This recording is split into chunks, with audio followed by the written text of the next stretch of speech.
I want you to just imagine something with me for a second.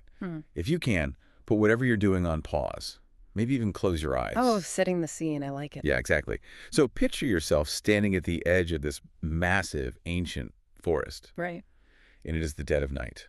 And playing in the back of your mind, there's this soundtrack. It's a dark, cinematic, ambient drone. Okay. Spooky? Very spooky. You can hear these deep, rolling bass tones, right? Just reverberating through the trunks of these 1,000-year-old redwood trees.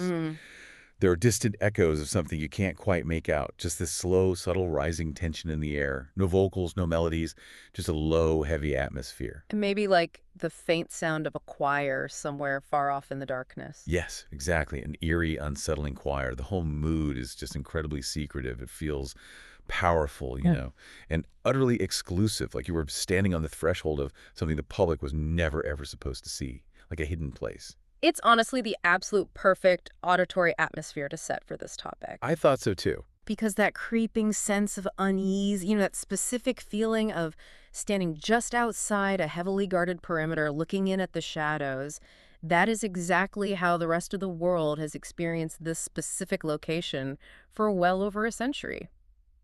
Welcome to the Deep Dive. Today, we are taking your stack of sources and we're finally pulling back the redwood curtain. We are indeed. Our mission today is to plunge headfirst into one of the most secretive, exclusive, and quite frankly, bizarre gatherings of the American elite.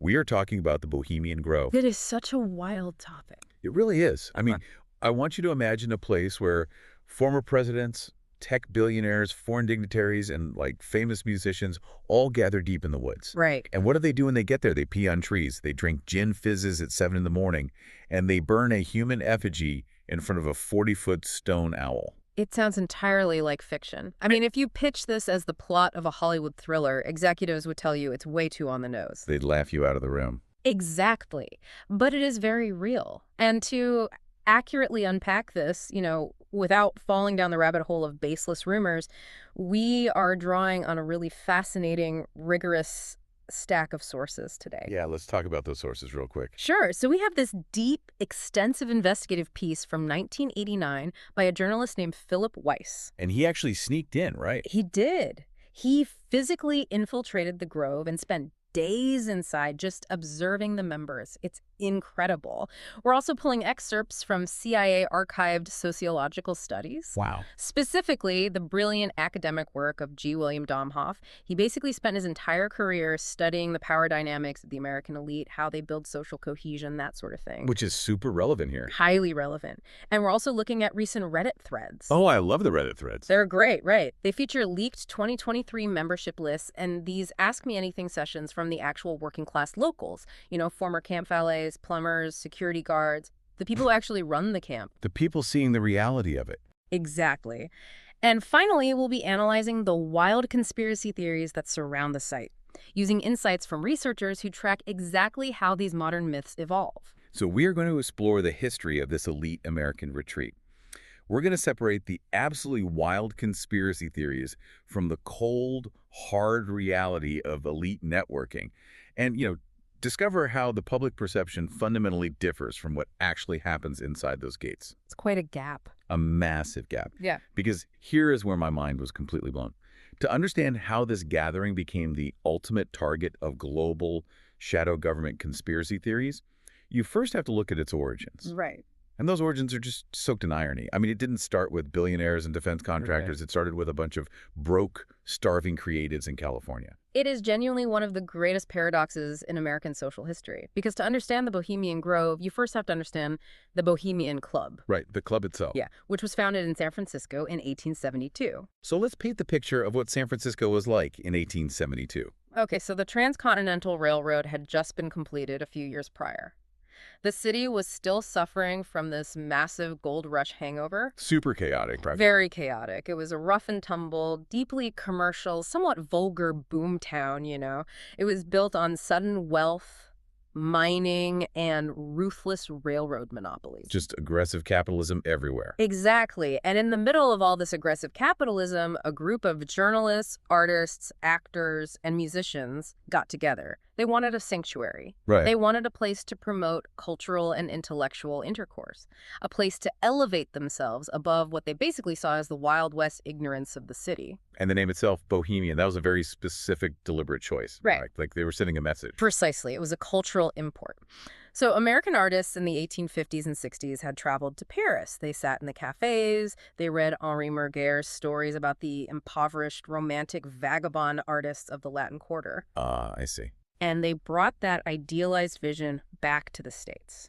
The bohemian lifestyle was the archetype of the struggling genius living in a garret, valuing art and brotherhood above worldly wealth. So the San Francisco founders just embraced that aesthetic entirely. Entirely. They explicitly designed their club around it. They Sure. brought in heavyweights of the literary world. I mean, they made Mark Twain and Bret Hart honorary members. Mark Twain was a member. Honorary member, yeah.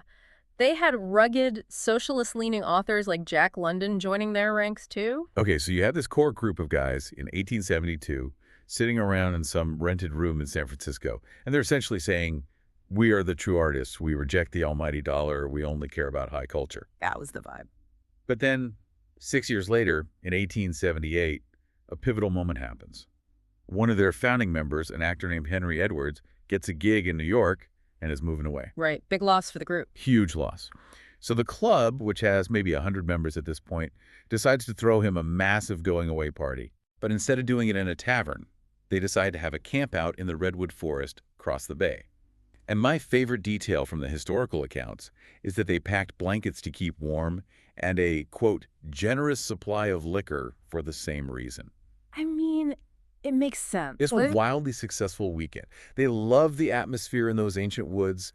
They loved that specific blend of what they called taste, conviviality, and a generous supply of liquor. I think we can all relate to that. Right. And they enjoyed it so much that they collectively decided this shouldn't just be a one-off going-away party.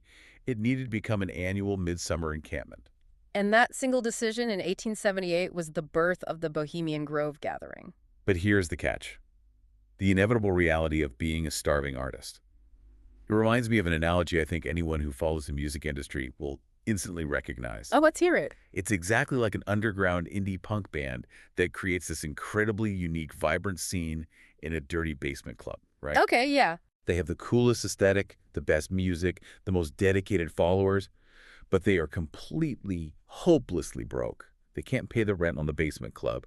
They can't afford the amplifiers. So what do they do? To fund their art and their lavish parties, they sell out to a massive corporate record label. Oh, man. And within 5 years, the label executives are the ones wearing the band's merchandise, throwing the VIP parties, and gradually kicking the original fans out of the venue. That is a phenomenal analogy, and it maps perfectly onto the historical timeline of the Bohemian Club, because the original members were genuinely impoverished. Like actually broke. Yes. They couldn't afford the upkeep of their city clubhouse, let alone the logistics of funding lavish annual theatrical encampments out in the Redwoods. We actually have the diaries of Edward Bosky, Who was a charter member of the club. He wrote with clear resignation that it soon became apparent that the possession of talent without money would not support the club. So the board of directors made a very conscious, very fatalistic business decision. They opened the membership doors to wealthy businessmen. Which is wild because these were the exact men the artists had spent the last decade making fun of. Exactly. These were the railroad barons, the bankers, the industrialists, men they frankly held in contempt. And not bohemians at all. Definitely not by any stretch of the imagination, but they needed the capital. And as Bosky noted in his diary, once the wealthy were admitted, the problem of the club's permanent financial success was permanently solved. But the artists weren't just going to take this quietly, right? By the 1880s, literally just a decade after the club was founded, the creatives were already in open revolt. They were complaining that commercialism had completely ruined their sanctuary. Right. The classic, you sold out complaint. Exactly. They said the food was too dainty, the chairs were too comfortable, the raw, gritty edge was just gone. There's this amazing story from the sources about a French-born artist named Jules Tavernier. Oh, I know this one. It's so good. Okay. He was a brilliant painter, but notoriously bad with money. The ultimate bohemian. And he was so annoyed by the influx of bankers that he created an allegorical cartoon for one of their events. He drew the Bohemian owl, which was the symbol of the club fleeing in terror from a mob of money changers. He essentially created an art installation saying, Bohemia has fallen to the bourgeois. Very subtle. Right. He displayed it on the wall of the club without permission, and when the night was over, he dramatically tore the cartoon down and took it away, loudly declaring to the room that his art was, quote, too good for the bourgeois. I mean, Tavernier's protest perfectly encapsulates the tension of that era, but frankly, it was a losing battle. Yeah. Over time, the balance of power shifted decisively and irreversibly. In 1878, only a very small fraction of the club's members were listed in the elite social registers of San Francisco. Okay. By 1906, it was a quarter of the club. The bourgeois essentially executed a hostile takeover of the culture. But we have to look at the sociology of what happened next, because the artists didn't leave. They stayed. They stayed. Instead, a strict, unspoken social contract evolved between the two groups. It became a highly functioning quid pro quo. Let's break that down. How does a starving artist and a ruthless railroad baron find common ground in the woods? Like, what are they trading? They're trading cultural capital for financial capital. Look at it from the perspective of the wealthy industrialists. They have all the money in the world.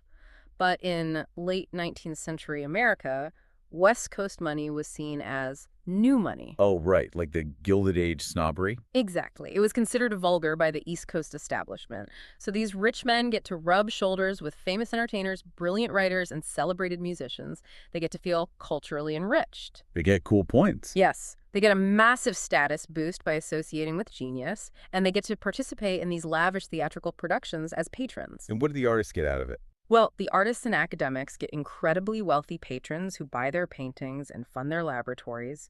They get reduced club dues so they can actually afford to be there. And most importantly, they get access to the highest end, most concentrated networking environment on the planet. Right. As one social observer of the club bluntly put it at the time, the artists sell their brains to the merely rich, and the rich imagine that the brightness of the artists reflects back onto them. That is painfully accurate. Okay, so the wealthy take over the steering wheel, and when you are that rich, you don't just ask for permission to camp in the woods anymore, you buy the woods. Naturally. The Bohemian Club eventually purchases a massive tract of land. It's a 2,700-acre private campground in Monterey up in Sonoma County, right in the heart of the ancient redwoods. It's massive. This isn't a couple of pop-up tents around a campfire. This is a huge, heavily guarded, permanent compound. Let's talk about the geography and the layout of this place, because from everything I'm reading in Philip Weiss's infiltration account, it operates exactly like a highly stratified college fraternity system, just transplanted into a majestic forest. It really does function like a Greek system for billionaires. Inside the 2,700 acres of the Grove, there are 119 differently named individual camps where the members sleep, drink, and socialize. 119. Yeah. And this is where we see the club's outward mantra collide with reality. The official mantra of the Grove is egalitarianism. They preach that all men are equal once they walk through the gates. Okay. But the geographical reality of the camps is that they are intensely, almost ruthlessly, stratified by social status, wealth, and profession. Wait, back up. How does that work? If I'm a member, do I just walk in and pitch a sleeping bag wherever I want? Not at all. Getting accepted into the Bohemian Club is just the first hurdle, and the waitlist for that is notoriously decades long. No. Once you are in the club, you don't just wander the woods. You have to be sponsored and invited to join a specific camp. And those camps are where the real hierarchy is established. So it's basically like being sorted into Hogwarts houses, but for the military-industrial complex. That is a terrifyingly accurate way to put it. Let's look at the elite tier. You have Mandalay Camp. Mandalay. Yeah, Mandalay is arguably the most exclusive real estate in the Grove. It sits up on a steep hillside, physically looking down on the rest of the members. Of course it does. It is so isolated and prestigious that it even has its own tiny private cable car, a funicular railway, just to carry its aging billionaires and visitors up the steep incline to the compound. A private cable car in the middle of a forest campground. That's ridiculous. Yes. And Mandalay is where you would historically find the true global power brokers. This is the camp of Henry Kissinger, of George Shultz. When foreign leaders visit, like French Prime Minister Michel Rocard in 1989, Mandalay is where they're hosted. So it's the VIP of the VIPs. Exactly. Then, moving down the hierarchy slightly, you have Owl's Nest. Owl's Nest leans heavily toward corporate titans and old Hollywood elites. That was Ronald Reagan's primary camp. Okay, more like Then there's Caveman Camp, which historically housed the heavyweights of the right-wing political establishment, men like Richard Nixon and Herbert Hoover. Caveman is so proud of its lineage that it actually has a wooden plaque nailed to a tree commemorating Hoover's time there. I love reading the modern Reddit threads about this, the AMAs, the Ask Me Anythings from the people who actually work the grounds. They're so revealing. Because you have the locals from Santa Rosa and Monterey who get hired as valets, chefs, maintenance crew, and security guards. They are the invisible workforce that keeps this 2,700-acre machine running. Right. And the way they describe it strips away all the James Bond mystique entirely.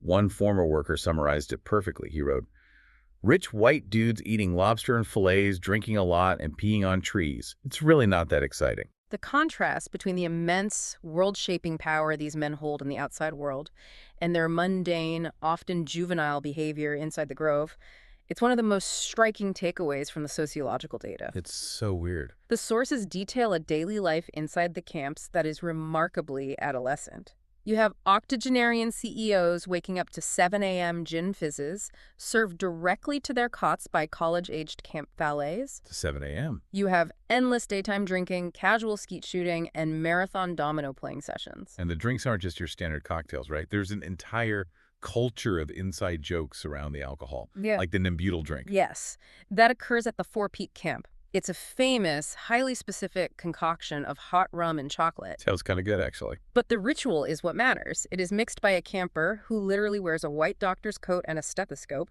with the name Dr. Nimbutal stitched onto the pocket. Which I had to look up because I didn't know what that was. Nimbutal is a brand name for pentobarbital. It's a hardcore barbiturate used for severe insomnia, anesthesia, and, frankly, lethal injections. It's dark. So these guys are making a dark insider medical joke about how this hot rum drink is going to completely knock you unconscious. It's frat house humor for guys with excellent health insurance. Exactly. But we have to talk about the peeing. We just have to. I knew we'd get here. Because every single infiltrator, every CIA sociologist, every local worker mentions this bizarre, overwhelming obsession the members have with urinating on the ancient redwoods. Philip Weiss, the journalist who snuffed past security in 1989, said that the very first thing you see when you walk into the Grove, the defining visual of this elite gathering, is a guy with a beer in one hand aggressively peeing into the bushes. It is ubiquitous. It's so prevalent that the club's management actually has to put up signs on the most popular high-traffic trees near the main dining circle that literally read, "Gentlemen, please, no pee-pee here," just to save the roots of the trees from dying. The acidity of the soil is permanently altered. The bark is blackened in some spots. I have to push back here, or at least ask for a psychological lifeline. Why? Why do grown men, CEOs of Fortune 500 companies, presidents of the United States, titans of industry who have private jets and marble bathrooms revert to such boundary-breaking, dog-marking behavior the second they get into the woods? It is a phenomenal question. And to answer it, we have to look at G. William Domhoff's sociological frameworks regarding the elite. Okay, let's hear it. If we connect this specific behavior to the bigger picture of how extreme power isolates a human being, the Grove functions as a necessary psychological pressure valve.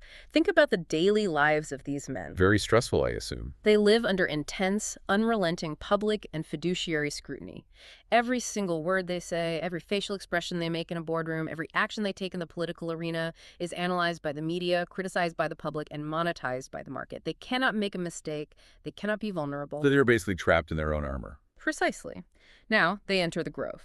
The Grove offers a highly secure, heavily guarded environment. The outer perimeter is sealed. The press is banned. No cameras. No cameras. And inside, they engineer this environment of bounded egalitarianism. Tipping the workers is strictly forbidden. The workers on Reddit note that discreet $100 handshakes happen constantly. Naturally. And generally, the individual camps are open to any member who wanders in for a drink.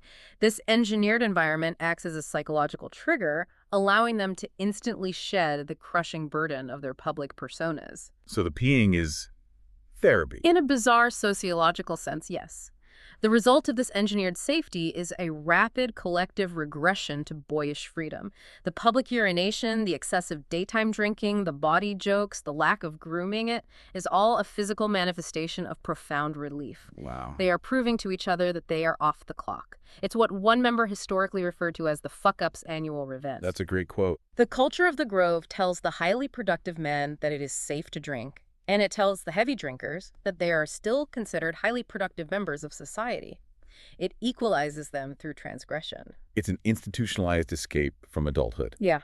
And you really see that in the way they talk about women, or rather, the total lack of women. Right, the no women rule. There's this overarching, deeply ingrained, no girls allowed treehouse vibe that permeates the entire 2,700 acres.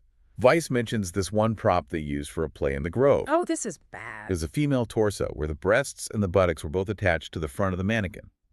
And Vice watches these incredibly powerful men just standing around making crude adolescent jokes about it. Yeah. The club actually fought the state of California in court for years, spending massive amounts of legal fees just to keep female employees out of the Grove. And their actual stated legal defense was that having women present would ruin their hallowed freedom to pee in the woods. You can't make it up. I read that and I thought, it's almost sad, in a way. Yeah. You have the most powerful men on the planet, men who can move markets with a phone call, and their ultimate desperate fantasy is just to act like unaccountable 14-year-olds without their wives or the press watching. It highlights the isolation of power. But here is where the sociology gets truly fascinating. Okay. If the daytime is about stripping away the adult ego through regression and alcohol, what happens when the sun goes down? Because you cannot just drink gin and pee on a redwood to forge a lifelong geopolitical alliance. Right, that just gets you a hangover. That only builds a frat house. To build a lasting bond among the ruling class, you need a shared myth. They don't just rely on frat house rules to shed those worldly burdens. They rely on something much more elaborate and, frankly, much more theatrical. The rituals. Exactly. To properly transition from the masters of the universe into a cohesive brotherhood, they participate in a highly orchestrated, slightly unsettling opening ritual. The cremation of care. I was waiting for this. If the 7 a.m. gin fizzes are the frat party, this ritual is the lavish, multi-million-dollar community theater production funded by billionaires. Perfectly described. This happens on the very first Saturday of the midsummer encampment. It sets the tone for the entire 2 weeks. Oh. And the whole stated purpose is to banish dull care, which is their personification of the stress and responsibility of the outside world. Right. I am looking at Philip Weiss's notes on this, and I honestly cannot make sense of it. He's talking about hooded robes, a funeral procession, and a giant owl. Walk me through the mechanics of this. Are they actually practicing a religion out there, or is this just pure theater? It is entirely theater, but theater executed with absolute deadly seriousness. Picture the setting to understand the sensory impact. It is nighttime, just past 9:00 p.m. in the redwood forest. The air is cold. Okay, setting the scene again. 1,500 incredibly wealthy, powerful men are seated in absolute silence on a grassy bank beside a dark, man-made lake. A deep, mournful funeral dirge begins to play from a hidden orchestra. Very. Emerging from the darkened woods on the edge of the lake is a slow procession of men. They are dressed in pointed red, blue, and orange hooded robes. They are carrying flaming torches illuminating the ancient trees. That sounds intense. And at the center of the procession, pallbearers are carrying an open wooden coffin. Inside that coffin is a skeletal effigy made of wood and muslin cloth. This skeleton is the physical manifestation of dull care. And they march this coffin down to the edge of the water. And sitting on the exact opposite side of the lake, looming out of the darkness, is the Shrine of Bohemia. The owl. A 40-foot-tall, moss-covered concrete and steel statue of an owl, which, according to the club's literature, symbolizes Minerva, the Roman goddess of mortal wisdom. The scale of the ritual is a massive logistical production. It involves over 250 cast members, lighting technicians, and sound engineers. The coffin containing dull care is carefully placed on a wooden boat called the Ferry of Care. A figure draped entirely in a black robe steps onto the boat and begins poling the gondola across the dark water, synchronized to the tune of a Venetian bark roll played by the orchestra. So dramatic. Meanwhile, a bright theatrical spotlight cuts through the darkness and hits a massive redwood tree nearby. A hamadryad, which is a mythological Greek tree spirit, steps out from the trunk. The historical sources describe one appearing in a skin-tight, gold-spangled bodysuit dripping with rhinestones, Oh my God. singing a booming operatic solo about how the ancient trees are a temple isle made specifically for the delight of the Bohemians. I just want to pause and appreciate the visual of the CEO of a major defense contractor watching a man in a rhinestone bodysuit sing to an owl. It is quite the image. Because just as the hooded priests prepare to torch the coffin, the ritual demands that Dulcare fights back. Oh yes, the plot thickens. A dead, hollowed-out tree on the hillside suddenly lights up with pyrotechnics, and a booming, cackling voice echoes through the hidden speakers in the forest. And Dulcare basically roars at the crowd. I have the script here. Read it. He says, "Fools, fools, fools, when will ye learn that me ye cannot slay? Year after year ye burn me in this grove, but when again ye turn your feet toward the marketplace, am I not waiting for you, as of old?" Spooky. And then Dulcare literally spits pyrotechnic sparks on their fires and magically extinguishes the priest's torches. It's as pure, unadulterated melodrama.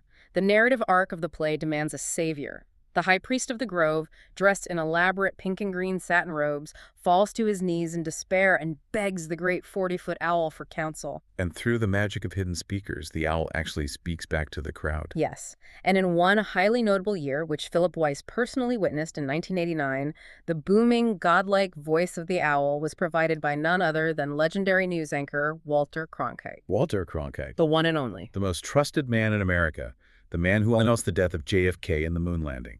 Here he is, secretly recording voiceover for a 40-foot pagan owl for an audience of drunk billionaires. The technical execution was incredibly advanced for the time.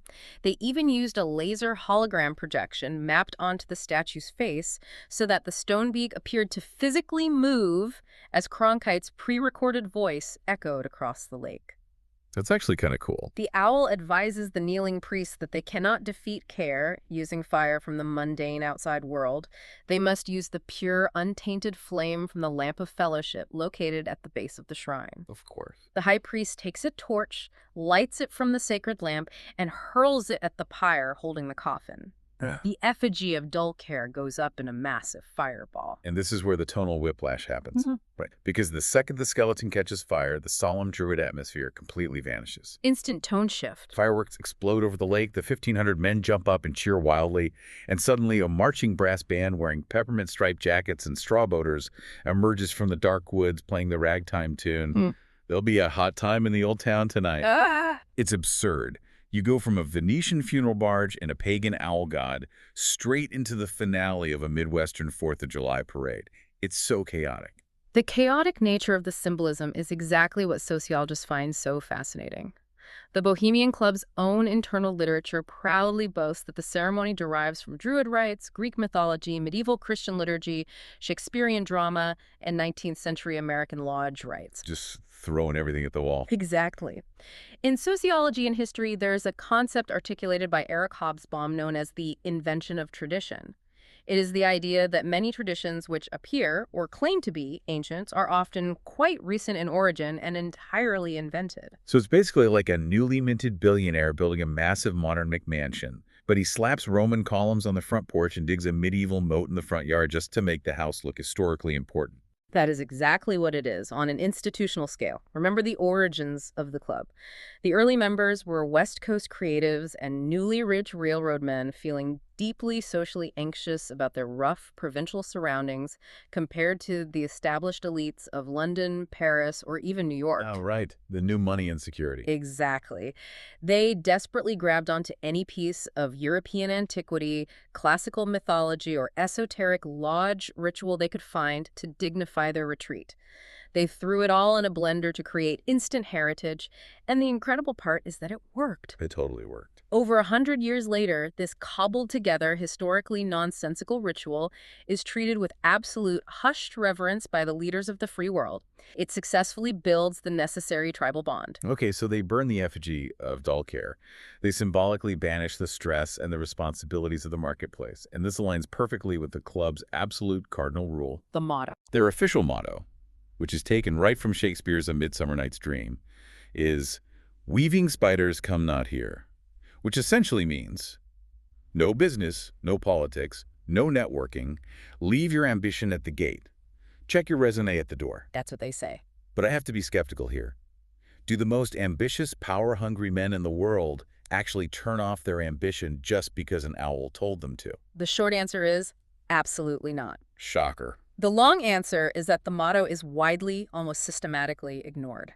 It is the greatest open secret of the Grove. While they might not be sitting around the campfire signing literal notarized contracts or holding formal board meetings, the Bohemian Grove has historically functioned as a hidden summit for the highest levels of political and corporate networking. It just makes sense. When you put that many influential, highly resourced people in an enclosed, relaxed space for 2 weeks, business is inevitable. It is the natural byproduct of their proximity. We aren't just talking about networking for a mid-level promotion. We are talking about networking that altered the course of human history, Absolutely. like the Manhattan Project. The decision to build, fund, and eventually drop the atomic bomb is deeply, inextricably linked to conversations held at the Bohemian Grove. Mm. I need to understand the mechanics of this. Why were they talking about nuclear weapons in a forest? It comes down to access and informal capital. Let's look at the early 1940s. The physicist Ernest O. Lawrence, who would eventually win the Nobel Prize, needed massive funding to build a larger cyclotron for nuclear research at UC Berkeley. Okay. Government funding was moving too slowly. Lawrence was a member of the Grove. During the summer encampment, he took advantage of what observers call the kitchen sink intimacy of the retreat. Kitchen sink intimacy, I like that. You are sharing meals, you are drinking, you are standing around the urinals with men of immense wealth. Lawrence bonded with a man named William Crocker, a wildly wealthy banker and university regent. Lawrence didn't give a formal PowerPoint presentation. He pitched the future of physics over drinks. He secured a $75,000 commitment from Crocker right there at the Grove. That private funding directly propelled the research that proved a bomb was possible. That is staggering. Yeah. A private chat in the woods bypasses the entire federal funding apparatus. It goes deeper. In September 1942, the Grove was the literal site of a crucial, highly classified meeting of the S1 Executive Committee. Which was? This was the committee that predated the formal Manhattan Project, tasked with determining the actual feasibility of the atomic bomb. Why meet at the Grove? Because the Grove was already a fortress. It was a private, heavily guarded compound where powerful men arriving wouldn't raise suspicion because powerful men went there every summer anyway. They used the infrastructure of the frat party to plan the nuclear age. Exact. And it's not just science. It is the absolute peak of presidential politics. Fast forward to 1967. Ronald Reagan is the governor of California, the rising star of the conservative movement. Richard Nixon is the establishment guy trying to mount a massive political comeback. They are on a collision course for the Republican presidential nomination. If they fight publicly, they fracture the party. So what do? They have an off-the-record meeting at the Bohemian Grove. They literally sat down in a private camp under the redwoods, far away from the microphones, the press corps, and the debate stages, and forged a political compromise. Yeah, they worked it out. Reagan agreed to hold back his primary challenge and only step in if Nixon's campaign faltered. And beyond these informal, secretive meetings, the Grove actually institutionalizes political discourse. They don't just whisper in the camps, they schedule it. Wait, really? This happens through what are known as the Lakeside Talks. Every single day at 12:30 p.m., the members gather at the exact same grassy meadow where they perform the cremation of care. But in the daylight, they gather to listen to off-the-record briefings by massive global figures. The list of past speakers for these Lakeside Talks is staggering. It reads like a textbook of the 20th century. Dwight Eisenhower spoke there before he was president, testing out his political messaging. Bobby Kennedy gave a talk when he was Attorney General. Neil Armstrong gave a briefing right after he returned from the moon. That's crazy. And it's not just Americans, right? Foreign leaders utilize this platform too. German Chancellor Helmut Schmidt, French Prime Minister Michel Rocard. Yes, and Philip Weiss's 1989 infiltration is crucial here because he actually managed to sit in the audience and take notes during Michel Rocard's Lakeside Talk. Oh, wow. He got in there for that. He did. Weiss noted that Rocard's visit to the Grove went completely unreported by the international press. It was a ghost visit. Rocard stood on a small stage under a green parasol, looked out at the assembled billionaires and politicians, and explicitly said, "Because you are such an astonishing group of men, I can speak privately." Wow. He just admitted it. He then went on to frankly discuss international agricultural trade policy and the necessity of forming a private gentleman's agreement between nations to bypass the rigid, formal systems of global trade. That sentence right there is the pure distilled essence of the Grove's power. But wait, I have to stop and ask a basic logical question. How do they justify this to themselves? What do you mean? How do these guys look at a giant wooden sign that literally says, "Weaving spiders come not here," a rule they allegedly hold sacred, and then walk 50 feet to dictate global trade policy? Ah. It's not just the lakeside talks. Weiss actually observed members standing at the Grove's bank of public payphones, aggressively barking into the receivers, bragging about closing lucrative opera contracts, or dictating business memos to their secretaries while holding a cocktail. How is that not weaving spiders? It raises a vital question about elite psychology and how they expertly compartmentalize their actions. They justify breaking the rule through the sociological concept of the gentleman's agreement. Okay, explain that. In their minds, business is what you do in a sterile boardroom wearing a suit, surrounded by lawyers and HR departments. Business is adversarial. What happens at the Grove isn't viewed as business. It is viewed as friendship. Ah, I see. The Grove provides a highly curated environment where the boundaries between leisure, personal affinity, and global geopolitics naturally and seamlessly dissolve. So they aren't negotiating, they're just helping a buddy out. Exactly. They aren't doing vulgar commerce. They are having a drink with a peer. It just so happens that the peer holding the other glass of gin is the Secretary of Defense, or a hostile corporate raider, or the CEO of a multinational bank. Right, just casual friend stuff. The relaxed, alcohol-lubricated atmosphere actually facilitates much higher-level consensus building than a formal setting ever could. Domhoff, the sociologist, noted that informal policy is aggressively made in these types of associations precisely because the men feel a bond of trust, a shared tribal identity forged by peeing on trees and watching Walter Cronkite voice an owl.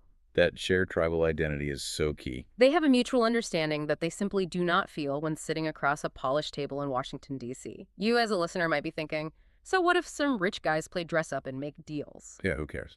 But when you realize that the nuclear weapons policy, the trade agreements, and the presidential tickets of the country you live in are being shaped by conversations over morning cocktails in a private forest, this stops being a quirky California history story.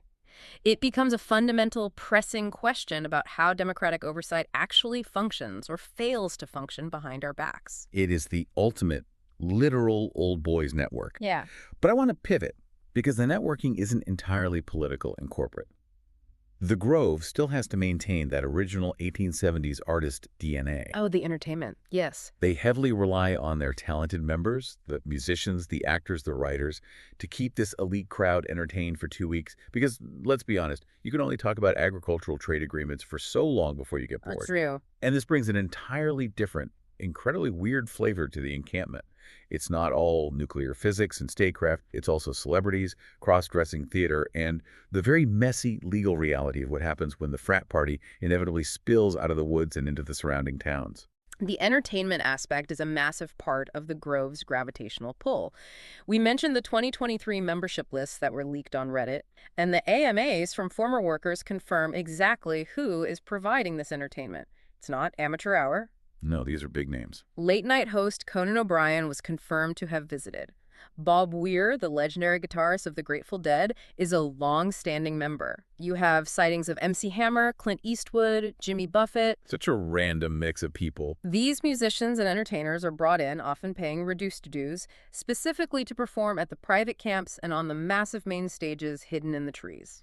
And the performances they put on are strictly divided into two main categories: the hijinks and the lowjinks. Right. The hijinks are exactly what they sound like. These incredibly serious, ponderous, historically themed plays with massive budgets. Weiss mentioned one play that was entirely about St. Patrick traveling to Ireland to convert the Celtic Druids. It's highbrow, operatic stuff. Very. But the lowjinks are where the true culture of the Grove shines through. The lowjinks are bawdy, raucous musical comedies, usually involving older men dressing up in drag. Weiss described watching one play where a male character expresses a desire to finally make his mistress an honest woman. Oh, boy. And the mistress, played by a man in a dress, turns to the audience and quotes an old Bohemian saying, "If it floats or flies or fools around, don't buy it, rent it." It is remarkably lowbrow. It is incredibly lowbrow. You have the architects of the global economy laughing uproariously at a crude joke about renting a mistress. And this duality, the high-minded ideals clashing with base behavior, ties perfectly into another fascination the club holds dear, their patron saint. Oh, yes. This The is patron saint of Bohemia is a real historical figure named St. John of Nepomuc. He was the 13th century Catholic martyr from the actual region of Bohemia in Europe. According to historical legend, John was the private confessor to the Queen of Bohemia. The king, suspecting his wife of infidelity, demanded that John reveal what the queen had confessed. John refused to break the seal of confession, so the king had him brutally tortured and thrown off a bridge in Prague to drown. Jeez. In 1882, the Bohemian Club adopted him as their ultimate patron saint. There is literally a large, carved wooden statue of St. John of Nepomuc standing in the middle of the grove, and he is carved with his index finger pressed tightly to his lips, urging silence. A literal saint of silence, a patron saint of keep your mouth shut about what happens in the woods. Because what happens here frequently risks massive public exposure, particularly when it comes to the local working-class towns surrounding the camp. The locals deal with a lot. We need to reiterate a vital fact. The Grove is strictly an all-male club. No women are allowed as members or guests. But when you lock 2,000 wealthy men in a forest for 2 weeks, some of them are inevitably going to seek out female companionship outside the gates. The members even have a euphemism for it. They call leaving the camp to find a sex worker jumping the river. Yes. The Grove is physically located in a rural area, heavily reliant on the Russian River, near two small working-class towns, Monterio and Guerneville. Historically, during the 2 weeks of the midsummer encampment, the local dynamic completely shifts. How so? Some members would frequently leave the guarded grounds to visit local dive bars, motels, and taverns. Knowing this influx of incredible wealth was arriving, sex workers would travel from major hubs like Las Vegas, Los Angeles, and San Francisco to set up shop in Guerneville to cater specifically to the Bohemian clientele. And this isn't just local gossip or rumor. There are actual, hard legal records of this happening. In 1972, there was a massive, highly publicized trial regarding a place called the Gas House Tavern in Guerneville. I remember reading about this. Law enforcement raided it, and the trial involved extensive allegations of prostitution directly connected to the influx of Grove attendees. But here is the most insane, conspiracy-fueling part of that entire story. The trial ended in a sudden mistrial. And why did the judge throw it out? Because it was revealed in court that the undercover investigator, the star witness for the prosecution who gathered all the evidence, was actually a previously convicted prostitute who had been secretly hired by an FBI agent to run the sting. Wild. The judge was absolutely furious at the misconduct. The entire case was thrown out, the records were sealed, and the Bohemian Grove was magically spared from being dragged into a humiliating public scandal. I read that and thought, it is almost like the universe itself bent over backward to protect the secrets of the elite. It certainly feeds into the aura of invincibility that surrounds them. But if we step away from the courtrooms and look at how the local everyday economy reacts to this influx of billionaires, it is a masterclass in American class disparity. Totally. The locals who live in Monterio don't see the awe-inspiring masters of the universe. They see the incredibly mundane, sometimes pathetic, and highly entitled reality of these men. There is a fantastic story from a recent Reddit AMA. Oh, the Porsche story. Yes. A local guy was recounting his time working as a young valet at the Grove back in the early 1980s. He said a severely drunk member, clearly from the American South, stumbled out of the gates, practically fell out of his incredibly expensive Porsche, threw the keys at this teenager, and slurred, "Boy, you know how to drive a Porsche." And the kid assumes the guy is warning him not to scratch the paint. Exactly. The kid thinks the billionaire is telling him to be exceptionally careful, but the drunk member yells at him to really drive it. He wants a show. So the teenager shrugs, drops the Porsche into gear, revs the engine, and does a massive screaming burnout. Just a total teenager puff. He fishtails the car down the narrow gravel lane, spraying rocks everywhere, coming within inches of crashing into thousand-year-old redwoods, and slams on the brakes right in front of the guy. And the drunk billionaire just lights up, reaches into his pocket, hands the kid a crisp $100 bill and says, "Goddamn, son, you really do know how to drive a Porsche." That is the ground-level reality. A $100 tip, which was a ton of money in the 80s, just for doing a reckless burnout in a luxury car.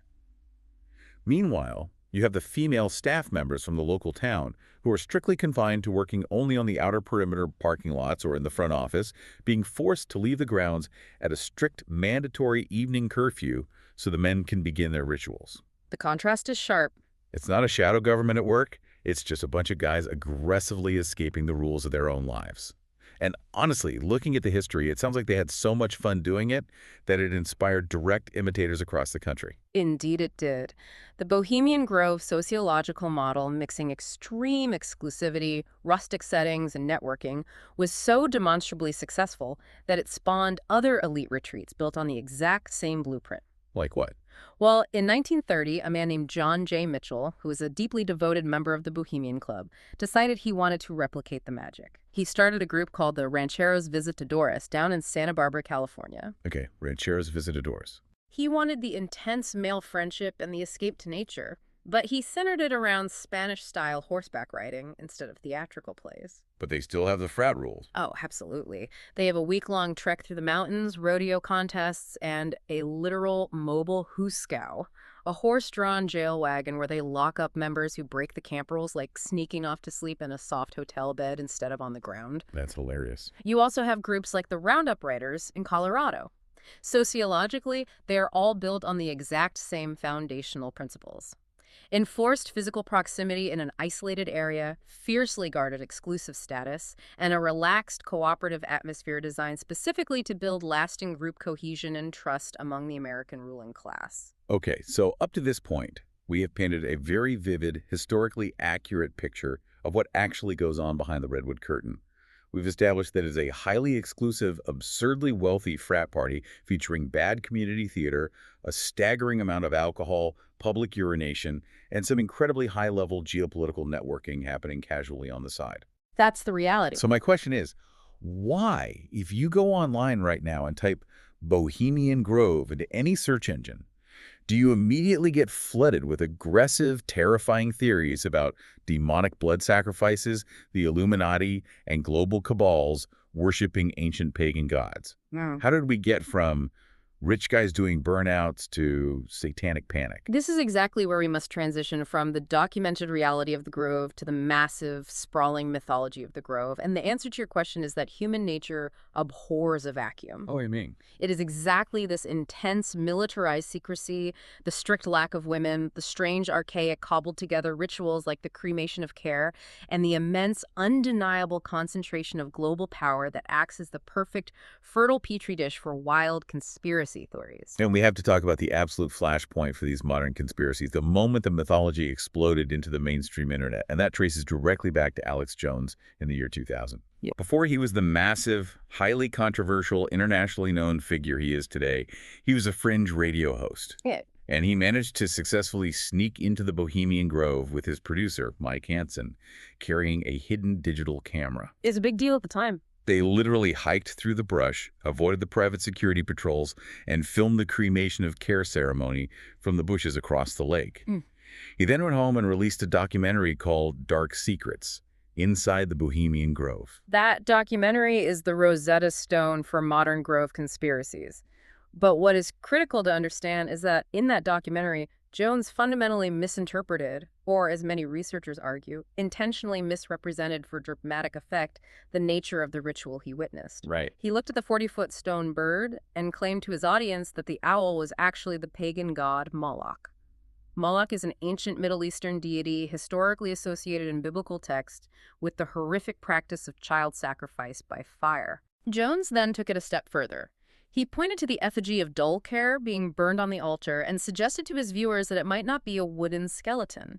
He implied it could actually be a real human being, perhaps even a child, being ritually sacrificed to a dark god by the global elite to maintain their power.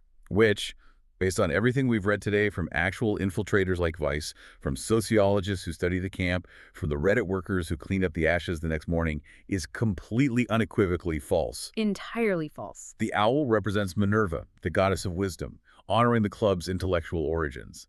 The effigy is literally a wooden skeleton wrapped in cheap muslin cloth. But the truth didn't matter because Jones's video exploded. It went viral before viral was a term. Exactly. It tapped into this deep, primal, ancient fear of the unknown elite. And the terrifying part is that this misinformation had real, highly dangerous kinetic consequences in the real world. Enter a man named Richard McCaslin. McCaslin's story is where the conspiracy ceases to be an internet curiosity and becomes a physical threat. McCaslin was a man who consumed and was heavily influenced by Jones's Dark Secrets documentary. He genuinely believed that children were being murdered in the woods. So what did he do? So in 2002, he adopted a vigilante, superhero-like persona. He called himself the Phantom Patriot. He dressed in a blue tactical uniform with Phantom Patriot written across the chest, put on a skull mask, and snuck into the Bohemian Grove in the dead of night. And he wasn't just there to protest, he was heavily armed. Heavily armed. He brought an MK-1A assault rifle, a pump-action shotgun, a sword, and a crossbow. He was a walking armory. Good Lord. His explicitly stated goal, which he later told police, was to physically save the children he believed were being held captive and to use his weapons to completely destroy the Great Owl statue. Did he actually hurt anyone? Fortunately, he broke in during the off-season when the camp was mostly empty. He ended up starting a small fire in the mess hall before being surrounded by local police and heavily armed SWAT teams. He surrendered without anyone getting killed, but the McCaslin incident highlights exactly how potent, mobilizing, and deeply radicalizing these unchecked conspiracy theories can be. And we should clarify, it wasn't just right-wing conspiracy theorists hyper-fixating on the Grove. If you zoom out, the Grove was catching heat from the other side of the political spectrum, too. Oh, absolutely. You had left-wing protesters camped out at the gates for years. People like Mary Moore and the Bohemian Grove Action Network, or BGN, they weren't looking for Moloch. They were protesting what they explicitly called the elite's plutocratic patriarchy. They viewed the Grove as the ultimate symbol of unchecked capitalist greed and environmental destruction. This is a totally different angle. Totally. One of the Reddit workers, a local guy who worked as a security guard right on the outer gates, said the craziest thing he experienced wasn't inside the camp with the billionaires. It was outside. He said he had protesters constantly shoving cameras in his face, screaming at a guy making near minimum wage, "Are you woke with them killing babies in there?" It is an intensely charged atmosphere, and it is crucial to impartially note here, for our own analytical clarity, that we are merely examining the sociological phenomenon of the Grove. We are not endorsing the political platforms of the presidents or CEOs inside the gates, nor are we endorsing the tactics or claims of the protesters outside. We are simply observing the mechanics. Right, we're just reporting what the sources say. Exactly. But if we analyze the psychology of the public reaction, why both extremes of the spectrum fixate on this forest, it actually makes perfect logical sense. Why do you think that is? When the general public is entirely structurally locked out of the spaces where massive global decisions are made, when you have presidents, bankers, and billionaires meeting in secret behind heavily guarded fences with military-grade security, human imagination naturally rushes in to fill the void of information. It's a psychological coping mechanism. It is a coping mechanism for the crushing reality of class disparity. Exactly. Think about how powerless the average citizen feels regarding macroeconomic forces or foreign wars. When people feel that powerlessness acutely, and when they look at a staggering concentration of wealth and influence that operates completely outside of democratic oversight or public accountability, they project absolute evil onto absolute power. That makes a lot of sense. It is, in a strange way, psychologically easier for some people to believe that the world is being run by a highly coordinated, flawlessly executed, demonic cabal worshipping Moloch, rather than accepting the truly terrifying, chaotic reality of human fallibility, bureaucratic incompetence, and elite self-interest. A demonic conspiracy implies someone is actually in control of the ship, even if they are evil. Which brings us right back to the Reddit AMAs. The ultimate reality check from the guys who actually clean the toilets at Mandalay Camp. We have former valets, plumbers, and maintenance workers going on Reddit and repeatedly stating that the reality is entirely disappointingly banal. Disappointingly banal is a great way to put it. I love this one quote from a worker who was directly asked by a Redditor about the crazy mullet conspiracies. He responded, "The stories about that place are way juicier than the reality. It's just a bunch of rich dudes partying." Yep. Another local who worked as a camp plumber said they confiscate your cell phones at the main gate, which gives it a weird, secretive vibe. But mostly, you just spend your day fixing pipes and overhearing out-of-shape rich guys bragging to each other about their offshore bank accounts and complaining about their wives.